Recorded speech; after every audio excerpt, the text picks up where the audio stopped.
Assalamu alaikum warahmatullahi wabarakatuh.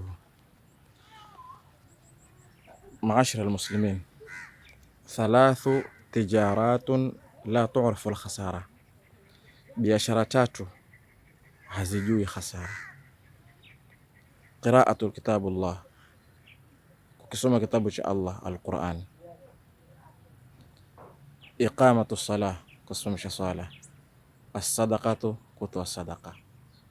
Ushahidi wa maneno haya ni maneno ya Allah tabaraka wa taala aliposema, innal ladhina yatluna kitab Allah, hakika wale ambao kwamba wanaisoma Qur'ani ya Allah, wa aqamu salata, na wanaisomisha swala, wa anfaqu mimma razaqnahum sirran wa alaniya, na wanatoa vile walivyoruzukiwa na Allah waziwazi na kwa siri, yarjuna tijaratan lan tabur, watu hawa watarajie biashara isiyo na hasara.